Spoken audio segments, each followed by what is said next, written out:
The Bob Murphy Show, episode 315.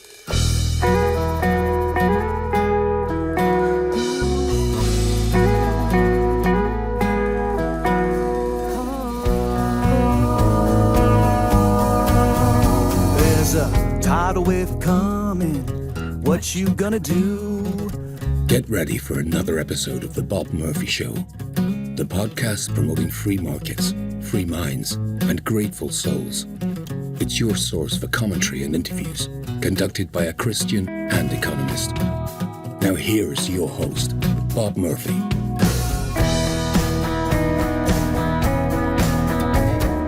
Hey everybody, welcome back to The Bob Murphy Show. This episode is going to be a double dip, as it were, but I think you're going to like it. I recently gave 3 talks at Oklahoma State University. They had me out there. I was sponsored by their Free Enterprise Society for 2 of the lectures.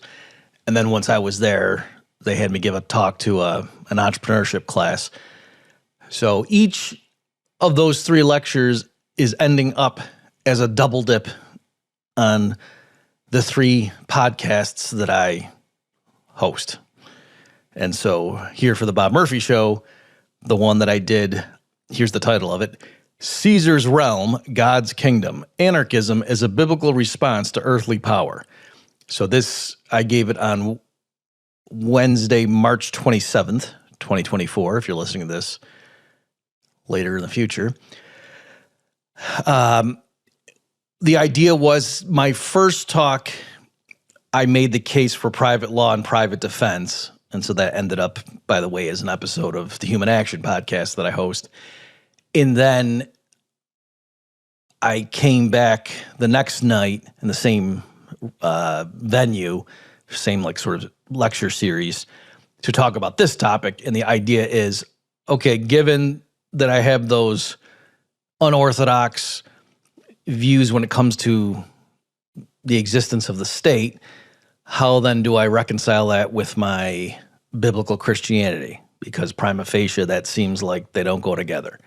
And so that's what I am addressing in this talk. It does overlap somewhat with some of the things that you folks who listen to this podcast may have heard me say elsewhere or on this podcast itself, but there was some new material in here. Okay, specifically the second half, let's say the last third for sure. I go through a bunch of different Bible passages, some famous events in the Bible, and talk about their relevance or lack thereof to political anarchism. Okay, so with that set up, here we go. Hope you like it. All right, well, thanks, Ryan and Steve, for the introduction, and thank you all. At this point, I'm seeing several of you now for the 3rd time, so glad to see you again. As the talk suggests, I'm going to be here combining like 2 areas. So professionally, I have been an academic economist for, at this point, 24 years, something like that. And I've been very big in the political libertarian wing of that movement as an economist, writing a lot of free market solutions to social problems. Hey, how could the government privatize certain things? That sort of idea. And then also, as I'll allude to a little bit here, in grad school, I became a Christian. And, that's also a part of my life. And so a big issue has been, are those things compatible? Right. So I've talked a lot on this subject, like in various podcast formats and things like that. But I think this might be either the first or at most the second talk like this that I've given. So there's lots of ways I was trying to scope out, for this title. So I'm going to go for an hour here, and then we'll save about 15 minutes at the end for your questions. So clearly this is a big topic, and I have to just pick and choose. So let's get right into it. Okay, first of all, let's clarify some terminology. So in this talk, when I say anarchist, strictly speaking, it's a type of anarchism that in the literature is referred to as anarcho-capitalism. The idea being it's people who believe in a market economy and privatization, but they take it to the extreme. Okay, so you're probably familiar with somebody who might be in favor of, hey, I don't think there should be so-called public schools. I think education should be handled in the private sector. And so they don't want the government involved in schools. and you can say, okay, but there's pros and cons, and you could, debate over that. It seems reasonable. Someone might even want to privatize the roads. You might think, well, gee, how would that work? But okay, there's pros and cons. But there's a group that they want to privatize even police services and military defense. So if you saw my talk last night, that's what that was all about. Like, how could that work? And so that those people, they refer to themselves as anarcho-capitalists. And the reason they put the capitalist on there is to distinguish themselves from, there's like anarcho-socialists, or historically people might have just referred to themselves as anarchists, but they were, either outright Marxist or some other type of version of communist or socialist more generally, because they thought private property was, a hierarchical structure, that the capitalists were in bed with the government. And like, in order to have factory owners and big banks and stuff like that, you had to have the violent state there to enforce those rules. And in a more free, open society with no rulers, with no state apparatus, you would have socialism. That's how those people thought. So that's not the tradition I'm coming out of. That would be anarcho-socialist. This is anarcho-capitalism. Another term that gets thrown around a lot in this literature and this movement that I'm in is libertarian. So here, there's different types of ways of defining it, but a lot of people, they subscribe to that. What does it mean to be libertarian with a small L, not the party, but like the philosophy or the ethical framework. And so it's somebody who endorses what's called the non-aggression principle, or it's sometimes abbreviated the NAP. And that says it is immoral to initiate aggression against someone else. Okay, so it's not pacifism. It's not saying you're not allowed to use violence, but you can't use it. You can't have the initiation of that. So if someone's breaking into your house, a standard libertarian says you have the right to, shoot the guy ultimately. But the point is, you obviously can't go break into someone else's house. But then also there's implications of this, that, for example, something like drug legalization, a standard libertarian position on that, again, small L, not talking about the party per se, is to say, yeah, as a general rule, the government shouldn't punish somebody for selling heroin, certainly not to an adult, because, hey, someone taking heroin, you can say that's immoral, you can say it's unethical, you can say you're a bad, father or husband or something if you're addicted to heroin, but that shouldn't be illegal because you're not violating anybody's rights. You're not initiating aggression against somebody. And so therefore, if you believe in the NAP, it would be also immoral for the rest of society to say to you, we're going to throw you in a cage if we catch you doing that.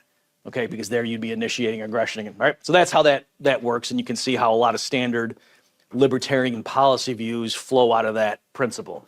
And so to connect it with the anarchism, the anarcho-capitalists say, hey, we're libertarians, we're just consistent about it. Or there's a joke that says, what's the difference between a libertarian and an ANCAP? About 6 months, right? That's the joke. Okay, so the idea being, once you accept libertarianism and the non-aggression principle, and you see how, oh yeah, the government shouldn't be throwing people in jail for using heroin, then it starts to say, well, does taxation make sense, right? Because isn't that, if there's a otherwise law-abiding person, even the government stipulates this person hasn't broken any rules, they're not bank robbers, they haven't mugged anybody, they're not, they're not a rapist, they're not a murderer. It's just, April 15th came and went, and they didn't send in their tax due. That they're, the idea from an ANCAP perspective flowing out of libertarianism is to say, well, if they didn't violate anybody's rights, how can you just say you owe us a bunch of money, or else we throw you in jail, right? So that's the idea. So anarcho-capitalists think that's the logical extension of the non-aggression principle. Okay, so having said all that, you might be surprised then to learn that I don't anymore, and I came to this view, I don't know, 3 or 4 years ago. I stopped referring to myself as an anarchist, whereas before I had no problem saying that, and it was a twofold reason. So on the one hand, it was just there was a lot of baggage associated with the term, and so a lot of people thought, and I'll get to this in a minute, historically, like I said, there's been different ways that the word has been used, and it was just, I would spend too much time trying to clarify, so I stopped leading with that.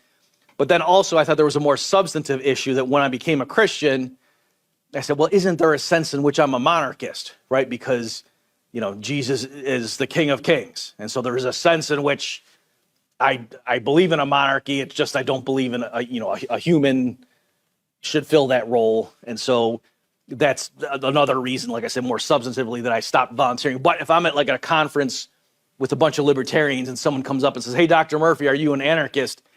I'll say yes, because I know what they mean. They're trying to say, are you merely a minarchist who believes in a night watchman state, or do you go the full Monty and think, no, get rid of the state altogether? That's what they're asking me, and so that's why I would just say, yes, I'm an anarchist, because I know that's what they mean.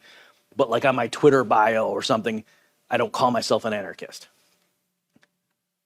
Okay, the last sort of terminological clarification here, and then we'll get into more substantive things, is people in this sort of conversation a lot of times will say, they'll say, oh yeah, I don't like the government, or I want to get rid of the government with a small g, and other people will complain about that, and they'll say, no, like when they know what my view is, they'll say, Bob, you're not against the government. That broadly construed, if government just means like there's authority figures and they issue rulings, and then there are people that subscribe to that, jurisdiction and abide by those rulings, that's a government. And so they might say the family is the household family unit is a government, and the parents are in charge.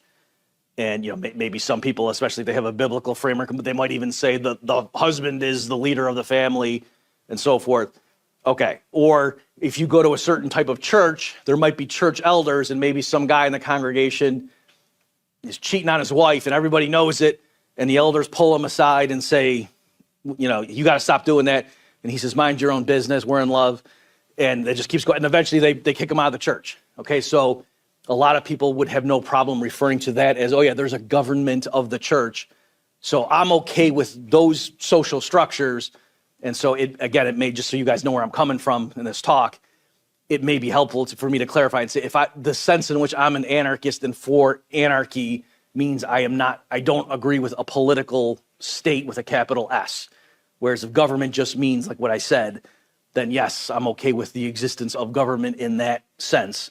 But also, you guys get what I mean. That if somebody says like, oh yeah, I don't like the government, they're not talking about their church. They're not talking about their parents. They mean the institution that fines me on April 15th, or if I drive too fast, pulls me over and says that, go take this breathalyzer or whatever. You get what I'm saying, right? Or that ultimately can draft me and send me to war. That's who you mean colloquially when you say the government. Okay. There's also, as I say, so in this discussion, just to be, again, clear where I'm coming from, there's two types of anarchists. So one is, again, the historical, I don't know if you can read it, but that's a political cartoon in that it says European anarchist here. I think this is probably like an old-timey cartoon. I just got this from Google. And it says, come unto me, oppressed, right? And so it's obviously some American, probably like what we'd call a nativist, who was against unrestricted immigration at the time, whenever this was written or drawn, and saying, we've got to watch out for those European anarchists. And so the cliche or the stereotype is the bomb-throwing anarchists. And there really were people like that, right? So people didn't invent that. There really were self-described anarchists who were, engaged in what we would call political terrorism, including bomb throwing. And that made sense, right? They didn't believe in the state. And so what do? If you think some violent institutions causing war and mass oppression and poverty and starvation, get rid of it. So let's make some bombs, right? That's obviously not what I am endorsing in this talk.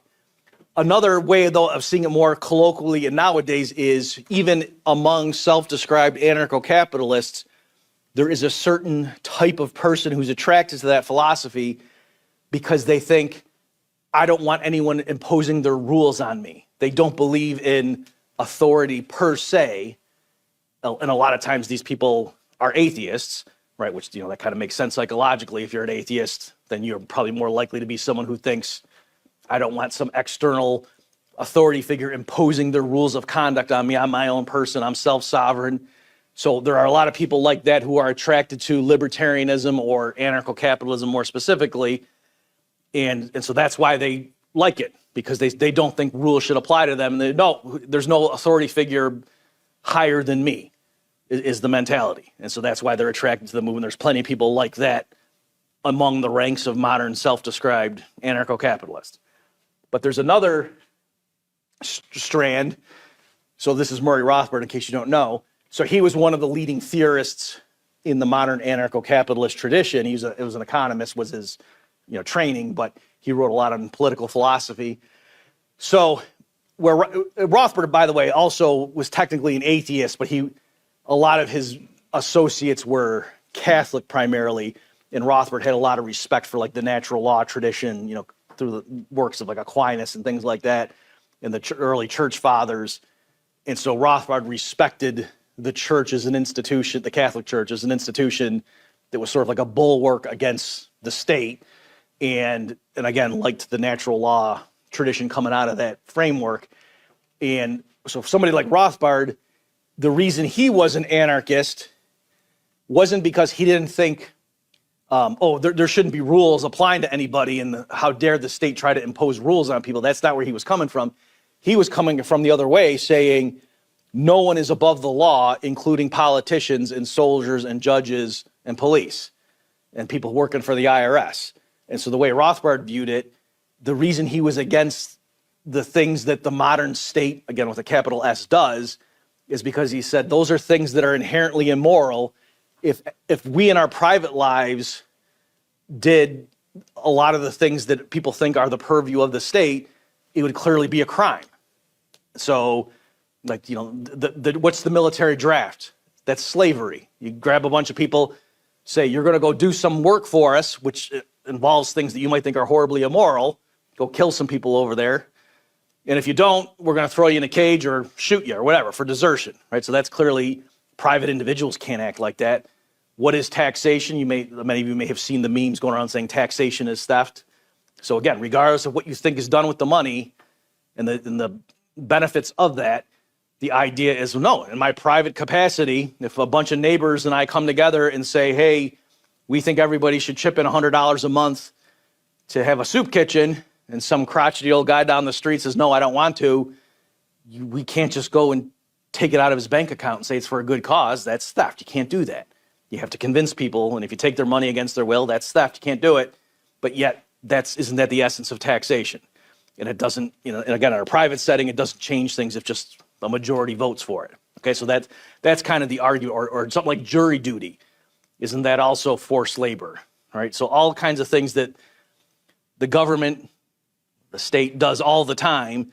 Rothbard's point is the only reason they get away with that is because we have this weird thing in our conventional value system where stuff that would be wrong for us to do, it's okay for agents of the state to do it. So again, he's coming at it not saying, I'm an anarchist because no rules. He's saying, no, because I believe in these rules, that's why I think they should apply to everybody, that nobody is above the law. Okay, so you can see both types of people and personality types and like ethical views are attracted to the libertarian movement in the United States. So that's where I'm most familiar with it. And like I say, I can talk to these people, I can tell that even though they all like the writings of Murray Rothbard, their ultimate motivations are actually pretty far apart in terms of where they're coming from. Okay. So it's just real quickly, I'll give you a short version of my own views, not because it's particularly relevant to this talk, but again, just so you can more understand where I'm coming from, particularly for those of you who are yourselves religious. Just this might help you understand, some of the stuff I say later, you might be able to, put me into a box if that helps you just categorize where I'm coming from. Okay, so I was raised, that's not a picture of me, that's off Google. I was raised Catholic, and if you're familiar with the Catholic Church and the sacrament, I got confirmed. Okay, if you're familiar with that, that's the extent that I went through. And then in high school, and particularly going into undergrad, also not a picture of me, that's Richard Feynman. He's a Nobel Prize winning physicist. He wrote a couple of pop books, real funny guy, brilliant physicist, but also very irreverent about religious topics, didn't believe in God, thought that stuff was superstitious. So he was kind of my idol, like in junior high. And I wanted to become a physicist and grow up and be like him. And so that's where I abandoned my childhood traditions and faith and I called myself a devout atheist. I thought that was very clever. And in fact, in undergrad, I started doing research to write the definitive refutation of Christianity. Okay, so just so you know where I was coming from at that point, because I had read some stuff on atheism and thought H.L. Mencken has a book called A Treatise on the Gods. And there was a guy, George Smith, a libertarian, who had a book called, I think it was just called Atheism. And just to give you a flavor, so Smith would say things like, he would make arguments appealing to libertarians saying, I don't believe in the existence of the God of the Bible, but isn't that a good thing? Because there's no worse tyrant who's ever been imagined in fiction than the God of the Old Testament, right? And even in the New Testament version where he's, kinder and gentler still, the basic Christian doctrine is, hey, I created everything and you better love me or you're going to roast in hell forever. And gee, aren't you glad that being doesn't exist, right? That's kind of arguments he was given, okay? So I understood that. I liked where they were coming from, but I thought I can take it deeper. And I was going to, and also Thomas Paine, who I loved, for political reasons. You may know him, that he wrote a lot of real stirring stuff in the Revolutionary War. Like Washington would have his men, like the captains, read Thomas Paine's writings to get the troops all riled up and ready to fight. He also wrote a book called The Age of Reason, where he went through and tried to systematically. So Paine wasn't an atheist; he was a deist, but he didn't believe in Christianity. He thought Christianity was an abomination that was like sacrilegious towards the true God, which was, this disembodied force that created things at the beginning and just kind of set the clockwork in motion. All right. And so he went through and tried to point out contradictions in the gospel accounts and stuff like that.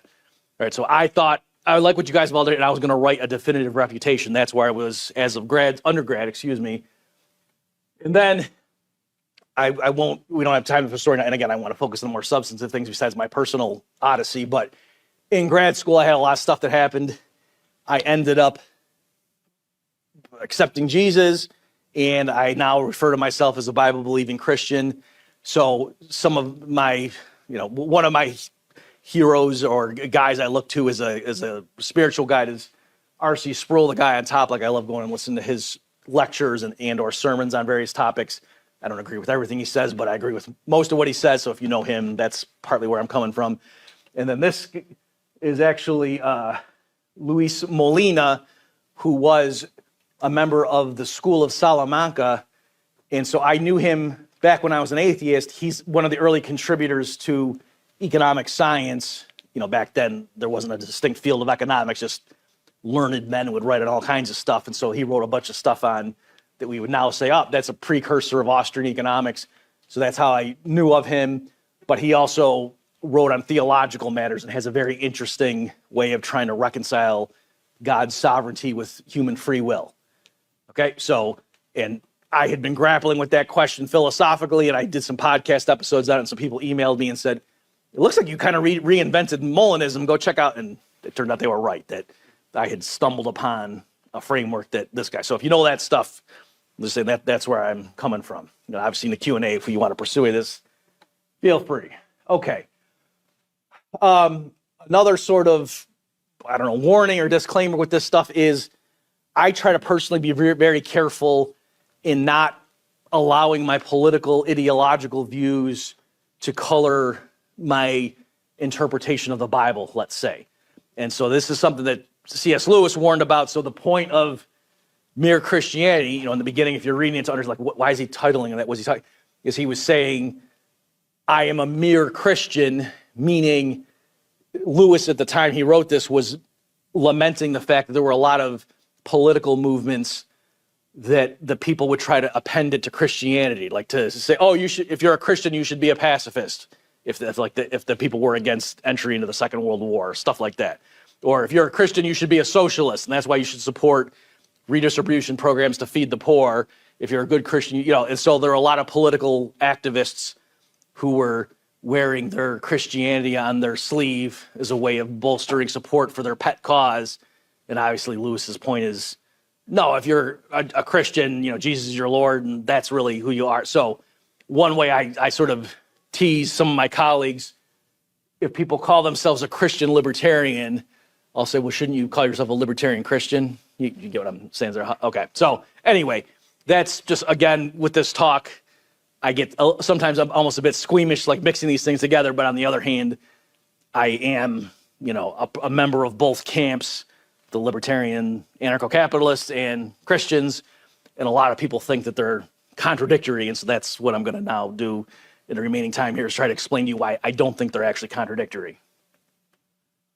Okay, so here, I promise for those of you who saw my talk last night, there's only going to be 2 slides here that are repetition from last night and starting right now, but I have to go through this just for people who only showed up to this one, just so you kind of know where I'm coming from and how I'm going to try, what it is I'm trying to reconcile with Christianity.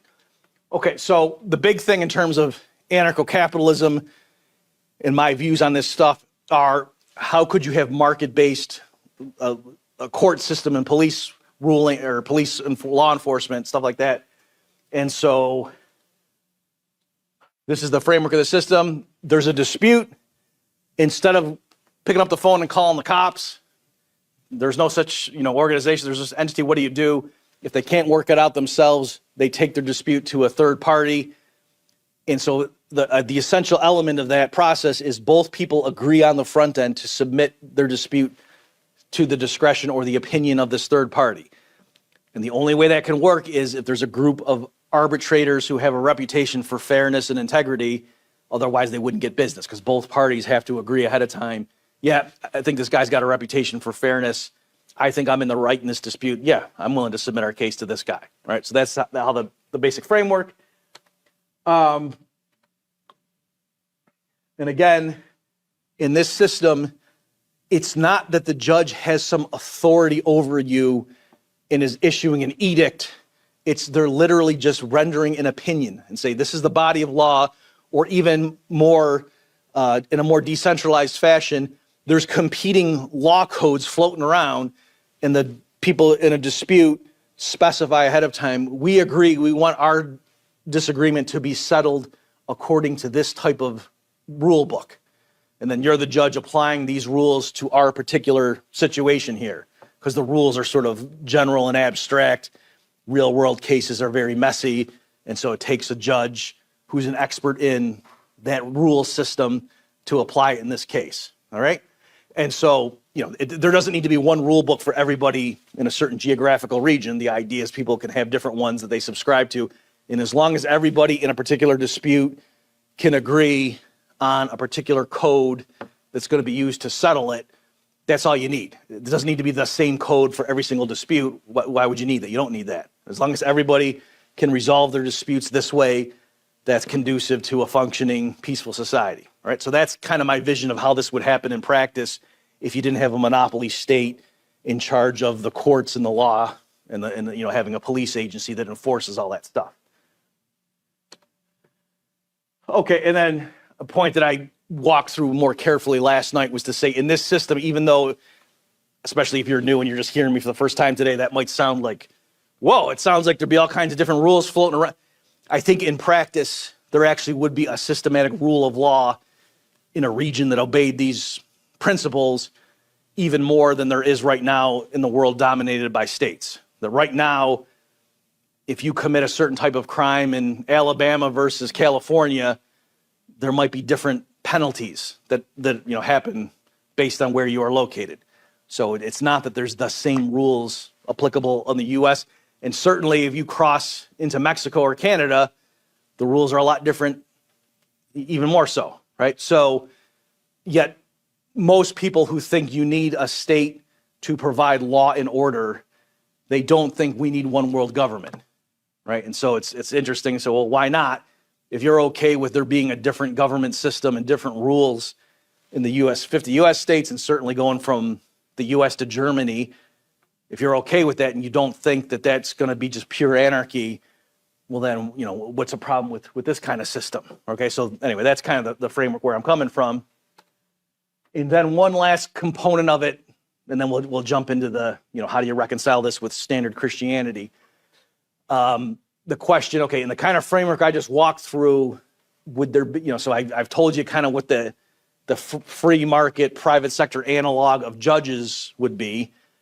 I skipped over some of this discussion here, but what would be the free market voluntary analog of law enforcement or police? I think there'd be competing companies. I don't think they would be heavily armed. I think they would, in most cases, try to apprehend suspects without hurting anybody, I don't think you'd see high-speed car chases. Like, there's some crazy videos floating around now on, Twitter or Facebook that some guy does something, robs a bank, let's say, and there's 15 police cars chasing him on the interstate, and he's doing it, and the police end up, hitting this recently happened, like smashed in or hit a car, and then that car went spinning, and some lady was crossing the street with a baby stroller. All right, I'll stop telling you what happened, but it wasn't pretty. Okay, so lots of stuff like I don't think that would happen in this kind of a system. That wouldn't be good for business, right? Somebody robbed a bank. I think they'd have mechanisms in place where they could trace that stuff better and just isolate the person, have private detectives figure out who it is, and there would be other mechanisms in place to try to, use boycotts and whatever to isolate them as opposed to high-speed car chases that end up killing pedestrians. That's crazy. Okay, so anyway, that's kind of the framework. But then for this slide, you say, all right, I guess I can see how that might work. I understand where you're coming from, Murphy, but what about prisons? Would there be some voluntary analog of a prison? So the way I think this kind of thing would be handled, and again, I'm just walking through this to then say this kind of a system, how would that fare vis-a-vis standard Christian doctrines? I think, there might be things that we, with our vantage point, if you were transported into a society that followed these principles or practices, we might look at that building and say, oh, that's a prison. That's what that is. And so how it would arise is, I think, okay, so for one thing, every parcel of land in this kind of a society would have an owner, a private owner. Or it might be joint, like there might be a company that owns it, and then there's a bunch of shareholders who together own the company, that sort of thing. But there wouldn't be public property. The way right now, if you say who owns the sidewalks or who owns the main street or the interstate and things like that, people say the government does. And so you could say the taxpayers or the people collectively, but you get the idea. Whereas who owns a particular restaurant, you'd say, oh, that's Jim Smith owns that, or the such and such corporation owns that restaurant. And so in a privatized society, every bit of land, if there were sidewalks, the owners of particular stretches would all have an individual specific owner. And that person would have the legal right to set whatever rules they want on their property. And, stuff like, is there smoking or not? Stuff like that. Can you have guns on the property? All that kind of stuff would just be the owner can set the rules. And then I think it'd be pretty standard that one of the rules would be, if you're convicted in a reputable court, meaning that people brought evidence before a reputable judge who's got, a track record of fairness and competence and these types of rulings and has a lot of experience, and somebody brings a bunch of evidence saying, we think this guy's a serial killer. There's been a bunch of bodies turning up and we have evidence pointing to this guy being the killer in at least 3 of the cases. It's pretty open and shut. And the guy's on the run and, he gets notified, hey, we're going to try your case. Do you want to show up? Do you want to get a lawyer? And he says, no, you're all a bunch of crooks. I didn't do anything. Okay, and he gets convicted in absentia, is what the term would be. So the community is now put on alert. Hey, this guy walking around, we think he's a serial killer. So we don't have to go through, and a lot of libertarian, treatises go through like the wrestling with, gee, can we just drive up and grab that guy and throw him in a cage? And, because libertarians, they want to be concerned with the ethical use of violence or force against people. So they spend a lot of time. And so my take is I think we can sidestep that. It doesn't matter. We don't need to wrestle with the question, are you allowed to grab a convicted criminal and put him against his will into the back of a paddy wagon and drive down and throw him in a cage? That doesn't matter, because everybody in the area who knows this is a convicted serial killer can just say, you can't stand on my property, get off. But if everybody in the whole area says that, he has nowhere to stand. Okay, so make sure you follow my argument. Clearly, it's within your rights as a property owner to say, if I don't want you on my land, you have to get out, right? If you're not seeing that, just imagine your own house, right? Clearly, if someone wants to come in and sit down at your dinner table, you can say, no, get out. And it's not your job to say why. If they say, what did I do? You can just say, I don't want you in my house, get out, right? And that's most people agree right now in the real world, you have the right to do that legally. And so I'm saying, okay, just extend that. If every bit of land is owned by somebody in this kind of a framework, you have the right to say who can be on your land or not. And I think pretty clearly most people in the community, if a guy's literally a convicted serial killer, say you can't stay here. Okay, but if everybody's doing that, he's a pariah. Where's he going to go? And so I think there would be a role for institutions that would arise that would say, if you're a pariah that no one else wants you, you can come stay here. And they might be either motivated by altruistic religious reasons, maybe like a home for wayward people, and we know that God forgives everybody. Saul was a murderer, and God used him, and so we don't condemn you. We're sinners as well. Come here and we'll work with you. Whatever. Or it could be a for-profit institution that just says, hey, we know no one else wants to house you. You come here. We're going to have rules. When you first get in here, we're going to have like a containment room, and we're going to have metal detectors, and we're going to give you a jumpsuit and whatever, loose-fitting clothes, so that we make sure you're not sneaking weapons and hurting our personnel. But you can stay here. We'll feed you, give you a decent room, give you a workstation, but we're going to charge you room and board. Okay, and that's why they're doing it, because they make money off it. And if the person can work, either doing something internally, like if they can come up with things for the person to do, or if they just can use the internet. Like nowadays, it's a lot of people can earn a living just having a workstation and internet access. If they can do that, maybe the guy, the example I used last week, some guy, maybe he's an architect and he's really talented, but he gets anger issues, and if he drinks too much, he gets in bar fights, and maybe he killed somebody. Okay, so that kind of a person, they say, all right, you can work here and then pay us whatever, $5,000 a month, but obviously, we're not going to give you a bunch of Jack Daniels all the time too, because then you get violent. Okay, so there could be rules like that, and they can't leave. That's stipulation. So it's like a hotel, but the Hotel California. Okay, so those would be, I think, the free market analog of what we now refer to as prisons, but I think they would be much more humane than the current system. So for one thing, these things would be competing with each other for the business of pariahs. So the pariahs on the front end could choose which of these institutions do I want to go to. And so certainly if one of them was known to have sadistic guards, people aren't going to want to go to that one. They're going to go to a different one. Okay, so in all of them, it's not going to be fun. It's not going to be literally like a hotel. You're going to get patted down. You're going to have very restricted privileges in terms of what you can do, but you're not going to get beaten up by guards, and other residents aren't going to do other horrible things that we all know happen in the current system. That wouldn't happen here because, again, if it did happen in one of them, people would know about that eventually, and they wouldn't choose to go there. Okay, so that's kind of the framework I'm just reviewing from last night for those who saw that talk. So now let's jump into, okay, what that framework, given now that that's my vision of what an anarchist free market society might look like, as a Christian, what should we think about that? Okay, one last distinction I should make is, just like I said, there's different types of people who are attracted to libertarianism. There's also, even like more at an institutional level, differences in the movement. So here, I'm brushing with a broad stroke here, okay, that not everyone associated with reason is like, so here, let me just back up. The distinction I am making is somebody could think it's illegitimate for the government to interfere with prostitution or the drug trade because that's just a violation of natural rights, and the government has no authority to do that. But they could still say, I think it's immoral, or I think it's a sin, if you're a religious person and the word sin means something to you, and I'm certainly going to teach my kids not to do that, and if they do that when they're still living under my house, under my roof, they're in big trouble if I catch them, smoking marijuana or drinking alcohol or whatever, right, and engaging in premarital sex. You could have all those rules, but they don't think it's legitimate for the government to put grown people in jail for soliciting the services of a prostitute or dealing cocaine. Okay, so that's one type of person and their arguments.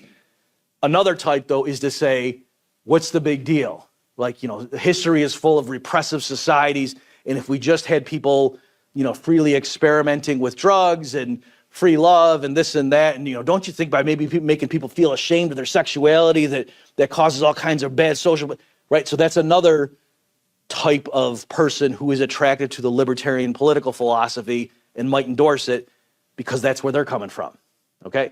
And so both groups are in the modern libertarian movement. And then, like I say, the different organizations catering to them institutionally, you can see those differences. So here I'm just saying, colloquially, the reason, if you know them, tend to be more towards the, hey, let's not judge people, man. Everybody gets along. As long as you're not physically hurting somebody, I don't care what you do.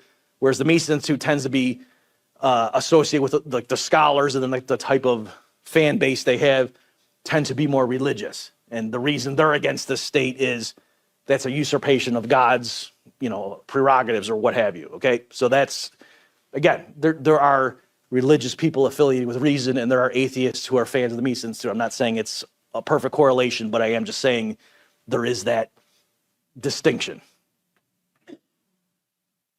Okay. Oops. Okay, so now let's jump into some relevant Bible passages here. We'll go through these, and then, like I say, I'll turn over to your guys' questions to walk through a lot of Bible passages for a Bible-believing Christian that on the surface may seem to conflict with, or at least cause tension with, the kind of vision that I just painted. And so somebody, this isn't hypothetical. I've had plenty of Christians say to me, with all due respect, how can you be a Christian given your political, or rather, how can you embrace those political views if you're a Christian? That's usually the way they'll phrase it. They don't want me to stop being a Christian. They want me to stop being an anarcho-capitalist. Okay, so a popular one is the very last verse in the book of Judges. So the history here was the Israelites for a period were ruled by what were called judges, and they were, you could say it was like a theocracy where, Moses had come down from Mount Sinai with the 10 Commandments, and then other elements of the law is spelled out in Deuteronomy and Leviticus, and the judges would enforce that. And so if the children of Israel had a dispute that they couldn't work out, ultimately they would go to the judges, who were then supposed to be the authoritative figures giving pronouncements on here's what the Mosaic law says on this dispute, okay? And the way that book ends is this: in those days, there was no king in Israel. Everyone did what was right in his own eyes. And so I have had Bible-believing Christians say to me, well, isn't your framework that? And isn't the Bible pretty clearly, the Bible's not saying that that's a cool thing. They're saying this was a bad situation, right? If you read it in context, that's clearly what the point is there, to say that's not good, that everyone did what was right in his own eyes. Okay, so my response to that is to say, yes, I agree, everyone doing what was right in his own eyes. It was condemning that, lamenting that. But from the first part there, it wasn't saying, too bad Israel didn't have a king, right? And that's pretty clear for those of you who know where I'm going with this. It's going to be obvious what I'm going to do, because after, there's one book in between, and then it gets into the book of Samuel. It says, then all the elders of Israel gathered together and came to Samuel at Ramah and said to him, look, you are old and your sons do not walk in your ways. Now make us a king to judge us like all the nations. Okay, so again, what's happening here is how Israel comes to have an earthly king is the people demand it. Okay, so again, the backstory they were slaves in Egypt, and then Moses famously, says to the Pharaoh, let my people go. Pharaoh doesn't do it, and then there's a bunch of plagues, and finally the Pharaoh says, yeah, get out of here. Moses leads them out, and then ultimately, they end up, and they're being ruled internally by the judge system, but ultimately they want to get a king. Okay, and so here's where that comes from. And the children of Israel are asking, so Samuel being the prophet who's like the direct intermediary between the people and God at this point in their history, say, give us a king like the other nations. So they're looking around at all the pagans, and they all have kings, and we don't, and we want to be like them. And so that's what they're asking for. And so one thing, in fairness to the children of Israel, because this is often used, like if a preacher on Sunday gets up and starts talking about this, the point's going to be to bash the people of Israel and they didn't trust God. But I do want to point out, that gives some context here, that Samuel, he was getting ready to kind of hand the reins over. He had appointed his children as the judges, and the Bible, it says it more explicitly before this part that I'm not showing you. The Bible clearly says his sons did not walk in his ways, right? They were corrupt. So they were corrupt judges. So we shouldn't be too harsh with the children of Israel. The reason they didn't like this system with the judges is the judges were corrupt and they weren't doing what they were supposed to. So because they realized, gee, the status quo is pretty bad, they're looking around and, well, the other nations have kings. Maybe that's what we should do. So that's what they're asking. And then it's pretty clear. So Samuel goes to God, says, hey, the people are asking me for a king. What should I tell them? And the Lord said to Samuel, heed the voice of the people and all that they say to you, for they have not rejected you, but they have rejected me, that I should not reign over them. Now therefore heed their voice. However, you shall solemnly forewarn them and show them the behavior of the king who will reign over them. Okay, so this is a classic example where God's letting people make a poor choice just to see the consequences. Like, okay, I'm not going to fight you if you want to choose this. I'm going to tell you why what you're about to do is a mistake, but I'm not going to stop you. Yeah, you want a king? Here's a king. I'll give you a king good and hard. Okay, so I'm just saying, tied into the last verse from Judges where they said there was no king and everyone did what was right in his eyes. Clearly, the takeaway from that is not, see, you need to have an earthly leader of your political system, or else everyone's just running off and doing whatever they think is right, and clearly that's anarchy and chaos. That's not what the message was, okay? Because here, when they say, therefore the solution to this untenable arrangement where everyone's doing what's right in their own eyes and the judges are corrupt, is let's have a king. God is clearly, he's going to let them do it, but his point is you're going to be sorry. And notice he said, you're rejecting me. So the point was, yeah, they were supposed to have a king. It was supposed to be God. And they're saying, that's not good enough. We want a human to fulfill that role. And God is saying, okay, they're rejecting me.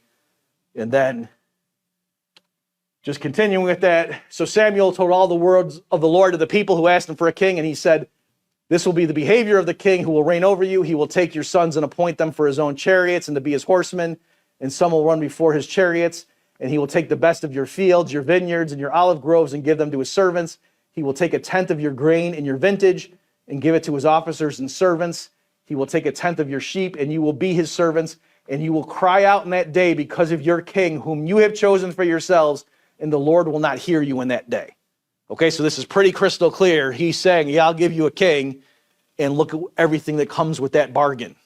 And you're going to regret that, but here, go ahead and do it and see what happens. And when you end up complaining about it because he's going to oppress you, I'm not going to be there wiping your tears away at that point, okay? At the end of the world, he will, but not yet, okay? So that's pretty crystal clear what God feels about the institution of an earthly system, at least for these people, right? So obviously, Bible-believing Christians who are not anarcho-capitalists are aware of this, right? So I'm not trying to say, oh, there you have it, folks, and anyone who disagrees with me must not know their Bible. That's not what I'm saying. But I'm just trying to show you why I think I'm being consistent in my views too. Okay, let's jump ahead to the New Testament. So here's a real famous one, and a lot of people take this famous Bible story to mean that clearly modern Christians should be okay with the, is the title of the talk, Caesar versus God. I think that's partly why we chose that title, because that clearly crystallizes this issue, this dilemma, this tension, let's say. So a lot of people in this story I'm about to go over with you think this clearly shows that Jesus is endorsing the fact. Yeah, maybe in the Old Testament God said don't have a king, but given we are where we are as of the time we're talking, as Jesus walked the earth as a man, clearly the argument goes is this story is going to show us Jesus was okay with the existence of an earthly political institution with, human heads of state. And he just thought, keep them in their own realm. And then, godly things are in their realm. So, okay. Then the Pharisees went and plotted how they might entangle him in his talk. And they sent to him their disciples with the Herodians, saying, Teacher, we know that you are true and teach the way of God in truth, nor do you care about anyone, for you do not regard the person of men. Okay, so for those, I'm sure a lot of you are here because you are Christian, but they're hypocrites. They're just buttering him. They don't believe this stuff, okay? They're flattering him because they're hypocrites, right? Because they're trying to trap him, and I'll explain what the trap is in case you haven't heard someone spell this out before. So the question they have after they give this false obeisance to him is to say, tell us therefore, what do you think? Is it lawful to pay taxes to Caesar or not? Okay, so this is a great example of why, I personally think this is clearly the Son of God, the way he gets out of this trap. So here's how the trap works. They don't care what his answer is. They have plotted ahead of time thinking, so because the context here, he's going around performing miracles and he's giving amazing sermons and seems to have a command of the Mosaic law and the rabbinical teachings and whatnot. And he's speaking with authority. And so he's a threat to the religious authorities of his day. And the people are starting to really think, could this be the Messiah that we've been waiting for? Because, he's healing people all over the place. So these people want to put a stop to this because he's threatening, they got a good system going. And so they think this is going to trap him because they're asking. So remember, right now, like Israel is under the Roman Empire. Okay, so the Romans are in charge, but the way the Romans worked, they would conquer a region and then they would kind of let the local people still maintain nominal control, but they had to pay, allegiance to Caesar back in Rome. Okay, so that's it was like a decentralized federal system with our terminology. That's how they did it. So the local Jewish religious authorities still, had their prerequisites and prerogatives and so forth, but people had to pay taxes to Caesar. And so they think they're going to catch Jesus in a trap here because if he says, yes, it is lawful to pay taxes to Caesar, then the people who were hoping he was going to be the Messiah, and they thought the Messiah was going to be a revolutionary leader. They thought he was going to be from, the house of David, and he was going to rise up and overthrow these Roman oppressors, liberate the people of Israel in a political sense, and then, be their new king, because isn't that what the prophets told us was going to happen, right? So they were familiar with the prophecies and they just misunderstood exactly what it meant. Okay, so that's what they were hoping for. And so the point is, if he says yes, well, then he's a sellout. The people are going to abandon their faith in him. If he says yes, so he can't say yes. But what if he says no? If he says no, then we're going to go and tattle on him to the Romans and say, hey, there's this upstart, up and coming religious leader walking around, this guy Jesus, we think he's from Nazareth. And he just we opened him in public. We got a bunch of witnesses and we said, should we pay taxes to Caesar? And he said, no. So you better do something about this guy. Right? So that's what they thought. So again, they didn't care what his answer was. They just thought either way, he's dead. And so what does he do in this situation? But Jesus perceived their wickedness and said, why do you test me, you hypocrites? Show me the tax money. So they brought him a denarius, right? So that was like a coin of the day.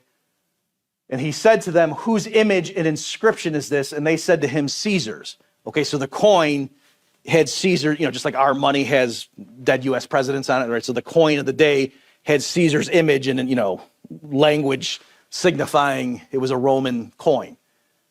They said to him, Caesar's. And then he said to them, render therefore to Caesar the things that are Caesar's and to God the things that are God's.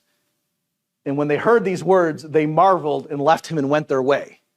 Okay, so you see, that's how he got out of the trap, right? He didn't say yes and he didn't say no, all right? And yet, he also didn't hem and haw. You get what I'm saying? Like, in other words, I should have said that before I went to this slide. He couldn't say no, he couldn't say yes, and he also couldn't dodge the question. If he just dodged the question, it would be apparent to the crowds, oh yeah, he's a chicken. He doesn't want to answer. Just like a politician now, if he gets asked an uncomfortable question and they kind of hem and haw and then they change the subject and they're doing that. So they thought no matter what he does, and yet he goes through this. And so notice, just, forget for the moment whether he's the Son of God or not. And just, this is a masterful response rhetorically.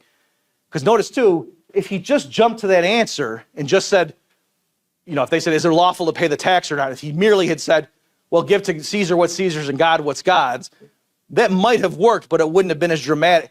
Whereas when he does this buildup, where he doesn't answer him at first and just says, bring me the coin, whose inscription, whose image is that? And then he gives him that punchline. And that's why I said, they marveled that they were, you can imagine they probably literally took a step back. They didn't even know what to do with what he just said. Because if you just analyze it, you say, well, what did he mean? We're not sure. And it's possible he wasn't definitively saying one or the other. So what's interesting about this answer is it's definitely true. It's like a tautology. In other words, nobody can argue with that. right? He said, give to Caesar what's Caesar's and give to God what's God's. That's clearly a true statement, right? But then when you say, okay, but is this Caesar's? And you say, it was almost like a misdirection or like a magician's trick when he said, whose image is on there? So the conventional interpretation of this from a Christian who is okay with the existence of a political state is to say, yeah, Jesus is clearly saying, pay your taxes, be a good citizen, but also, be a good Christian. And if there should ever be a direct conflict where, like, if the state orders you to do something, like if the state ordered you to worship the head of state as God, you clearly disobey that order, right? And there's stuff in the Bible where that happened and the people, righteously refused to obey that order. But if the state says, pay 20% of your income, and you're like, oh, they wasted on those welfare bums, most Christians would, as R.C. Sproul says this, the guy that I said I liked, when he lectures on this, he says, yeah, unless it's a direct violation of, Christian doctrine, you be a good citizen. And that's what this means. That's what Jesus is saying. But I want to say that's not obvious to me. That I think Jesus is more saying you need to decide in your life what area is going to be under God's authority and what area is going to be under the political rulers, and you live accordingly. And another element to this, and I have to move on here because there's other stuff I want to cover, I've seen people point out there might be something else going on here. When he said to them, bring me the coin, and then, whose image is that? It wasn't merely that he was building up to dramatic effect the way I've talked about. It's also possible that he was pointing out, you guys are all walking around with Rome's coins in your pocket. You're using the money of the oppressors. And so maybe he was subtly showing the people that these guys who claim to be your leader and they're trying to, zing me here with this trap, they're a bunch of hypocrites. They're all walking around. They're collaborators with the oppressors. So there might be an element, because there were multiple monies floating around, right? That's, if you remember, like Jesus overturning the table of the money changers, right? So the fact that they had these coins ready at their disposal could itself have been evidence that, yeah, these people are collaborators. Okay, so I'm not as sure about that element, but I have heard a lot of people, make that point about this when they're trying to interpret it. Okay. But the very least, what I'm saying is, I hope I've shown this isn't a clear-cut slam dunk that, yep, Jesus said, go ahead and pay your taxes. Also, another reason, even taking R.C. Sproul's interpretation at face value, the stuff that the government, or the state does with my tax dollars right now, I think is quite clearly immoral according to Christian doctrine, right? Like, I think they do a lot of stuff overseas that's, murder. Okay, so to be clear, I still pay my taxes. This is being recorded. I still pay my taxes, but I'm not lying. I do that, but my point being, it's not merely that, I don't want to give these bums my money and they're wasted. Like, no, they do things that are, so yes, they're not asking me to, endorse Satan, but they do a lot of stuff that I think is satanic with a small s, okay? So even if we do take R.C. Sproul's interpretation and say, just so long as the government's not directly violating, I say, well, I think actually it is, and many things that it does. Okay, so there's that. Okay, Matthew 17. This is a similar story, but the resolution's different, and I don't see people talking about this a lot, and I always thought this was a fascinating one. When they had come to Capernaum, those who received the temple tax came to Peter and said, does your teacher not pay the temple tax? And he said, yes. So it's a negative, double negative. Peter means Jesus does pay the temple tax, just don't be confused. And when he had come into the house, Jesus anticipated him, saying, what do you think, Simon? Simon and Peter are the same guy. From whom do the kings of the earth take customs or taxes? From their sons or from strangers? And Peter said to him, from strangers. And Jesus said, then the sons are free. Nevertheless, lest we offend them, go to the sea, cast in a hook, and take the fish that comes up first. And when you have opened its mouth, you will find a piece of money. Take that and give it to them for me and you. Okay, so here, a lot going on with a lot of these stories. They seem very simple and straightforward, but when you analyze it, you can spend, that's why Christian preachers get up and will spend a whole hour and a half talking about, a story that's this long. So one thing here, of course, is that Peter is very headstrong. He's always shooting his mouth off and, kind of digging himself into a thing where he confidently says something that ends up being wrong. So here, the point is, he should not have said that, right? When the people kind of, questioning this guy Jesus and grabbing one of his chief followers and saying, hey, does your teacher pay the temple tax? And Peter saying yes. He probably should have checked with the boss before he answered on his behalf, because Jesus is kind of saying to him, that's interesting. And notice too, the rhetorical, he didn't just like smack him and say, what are you doing, Peter? Like he, did a Socratic dialogue to try to get Peter to see why did you say that, Peter? Right? Because if Jesus is the Son of God and he's, refers to his Father, sent me here and so forth, then why would Jesus have to pay the tax to the temple? So that's what Jesus is getting at. But what's interesting is he doesn't just leave it up in the air the way he did before. The other story happens later in the chronology than this one, but I wanted to cover the other one first, right? So here, Jesus didn't say, okay, well, let the strangers pay the tax and let the sons not, and then walked away and let them figure. No, he said, we'll pay the tax. Okay, so you see what I'm saying? There seems to be a thing here where Jesus is clearly okay with paying the tax to the temple. And in our terminology, we would say it wasn't really a tax, right? It's not that you were going to go into a cage if you didn't do this. It was more a tithe or, a donation that was due, or a contribution to remain in good standing with the religious authorities. It wasn't the same thing as not paying the tax to Rome.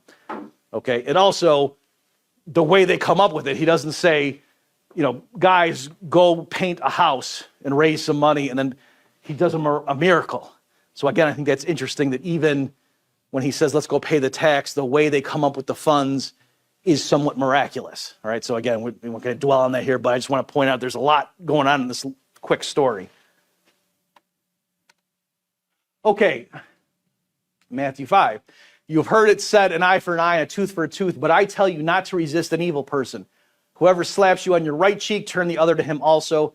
If anyone wants to sue you and take away your tunic, let him have your cloak also. And whoever compels you to go 1 mile, go with him 2. Give to him who asks you, and from him who wants to borrow from you, do not turn away. Okay, so to me, this pretty clearly lines up with the system that I described earlier when I just went through the quick demonstration of what I thought my society, following those principles would look like. So I think, this is from the Sermon on the Mount, I think clearly if you had to contrast the two systems and about law enforcement, whatever, that this one is much more, I think my system of law enforcement is much more Christian in this sense than the current punitive system. There's another quick element here too. The thing about whoever slaps you on your right cheek, turn the other to him. I recently heard someone make the point. So think of it. So here's my right cheek. If someone slaps me, if they're, most people are right-handed. So to hit me here means they're like this. So it's a backhanded. And so that person was making the argument. I thought it was plausible, saying what Jesus is getting at here is if someone is thinks they're above you and is like that, turn this cheek so then they have to go like this. Meaning you're saying to them, I'm going to be your equal. No, don't just do that to me. If you want to have a fight, go ahead and, sorry, this thing's going off here. In other words, that this wasn't purely like a groveling, use me as a doormat, but more, I'm asserting myself. I'm saying I'm your equal, but I'm also not swinging back at you. I'm going to go ahead and hit me again, but this time do it like we're, man to man, like that. So anyway, so to me, I think whether or not that's historically accurate, but the person, making that claim, I thought had a plausible case. The idea being, I think this is very my type of framework where no one's above the law, everyone's equal, things are contractual and so forth, I think lines up with this pretty nicely. Okay, last one here, and then I'll turn over your guys' questions. So this, I saved the best for last. If you get into an argument about anarchism with a Christian, this is the go-to passage. All right, so I'll read this and then give you the brief, my brief response to reaction to it, and then we'll have time for questions. Let every soul be so this is Paul writing this as a letter. Let every soul be subject to the governing authorities, for there's no authority except from God, and the authorities that exist are appointed by God. Therefore, whoever resists the authority resists the ordinance of God, and those who resist will bring judgment on themselves. For rulers are not a terror to good works, but to evil. Do you want to be unafraid of the authority? Do what is good, and you will have praise from the same.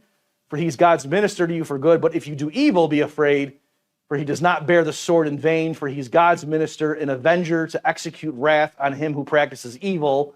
Then I skipped a verse. For because of this, you also pay taxes, for they are God's ministers, attending continually to this very thing. Render therefore to all their due, taxes to whom taxes are due, customs to whom customs, fear to whom fear, honor to whom honor. Okay, so let me admit that prima facie, it looks like it'd be hard to call yourself an anarcho-capitalist and believe that Paul is, writing, the Holy Spirit's writing through Paul, right? With this passage, that looks like a pretty clear-cut endorsement of the existence of the state. Pay your taxes, do what the authorities say. Okay, so my responses are, forget anarcho-capitalism. Just in general, taken at face value, this means there's no such thing as a bad government on earth, ever, right? If you think that Paul, the prima facie meaning here is what Paul is trying to convey. And so, for example, I would get into arguments. I used to be at Hillsdale College, and there was a strong, you might call it neoconservative presence there. And so at the time, it was when the Iraq invasion had just happened, and a lot of the students were very much in favor of that. They were big fans of President George W. Bush. And so in an argument on what we're talking about tonight, they deployed this against me. And I said, wait a minute, why is the U.S. trying to remove Saddam Hussein? The only people who should fear Saddam Hussein are evildoers, right? Saddam Hussein is the leader of Iraq because God put him there. So they obviously didn't believe that. Okay, so I wasn't snarky about it. I was, showing them, you guys don't believe the interpretation you're telling me I should believe. That no, unless you think literally, and by the way, there are some people, like they're such believers in God's sovereignty and whatever, that they actually do just say, everything happens and I'm not going to lose sleep overnight over the existence of, the North Korean regime and whatever, because I'm not saying that's wrong, but I'm just saying most people are okay with, at least in principle, people, toppling a totalitarian government, okay? Or even just saying, wow, they're doing some wicked things, they shouldn't be doing that. Okay, so there's that element. But also, even Paul himself was in chains often, okay, for his sharing of the gospel. So it would be weird to think that Paul was honestly saying any earthly ruler, anytime they punish somebody using the police system, is punishing wrongful doing. He knew that that's not true. Okay, so one way people try to reconcile this is this part here. Sorry, I'm losing the spot. Where they're calling, be unafraid of the authority. Do as good. Okay, so some people reconcile this, with common sense by saying what Paul is saying is if it's a legitimate authority, then they're in power because of God's will and Whereas if somebody, if there's genuinely evil ruler like Saddam Hussein or Adolf Hitler or, Joseph Stalin, they're actually not a legitimate authority. So that's not the kind of person Paul's referring to here. So that's one way, and, that can be, if that's what you want to do, that's fine. But then I'm saying that opens the door to, if I'm right in my political views, well, then the current system is also illegitimate. It's not as bad as Saddam Hussein's regime, but it's also not squeaky clean in terms of, fidelity to the 10 Commandments. Okay, so that's the way I would handle something like this. Okay, so why don't I stop there and we'll use the remaining time for your guys' questions. He's got a mic, and just remember to let him walk up to you. Do you believe that if we were to go back to natural law, we would see less violent crimes and in society as a whole, possibly? So the question is, if we went back to natural law, would we see a less violent society? I certainly think, so if by natural law you mean like a system that's adhering more to these principles, and it's not just like a group of so-called representatives coming up with all kinds of rules and regulations and everything, yes.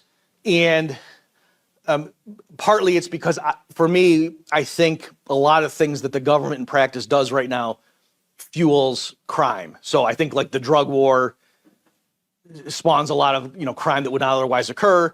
I think like in a lot of areas, the government schools don't do a good job educating kids, and then combine that with minimum wage legislation. So I think the government sets kids up for failure where they don't teach them anything useful, and then they make it so it's hard to get your entry-level job. And so there's a whole class of people that it's tough for them to even get into the workforce.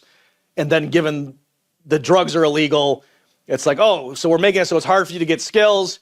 You can't even work at a low level to get your foot in the door. We're making it literally illegal for employers to pay you less than this amount. And there's a bunch of drug gangs that you can make a bunch of money on day one if you're willing to break the law and carry a gun. And I think that's, and we'll have a system where if, a woman gets pregnant and she wants to raise the kids without the dad around, we'll pay for that to make that feasible. Okay, so I think that's not a good recipe for, a society that, has a lot of good moral values and whatnot. So it's not blaming anyone in the system, like we're just saying as a systematic outcome, I think that is not conducive to a law-abiding society. So one last thing, the current prison system I think is horrible. A lot of people go in, bad stuff happens to them in there that messes them up, and they meet a bunch of hardened criminals. And so it's not surprising that when they get out, they turn back to a life of crime.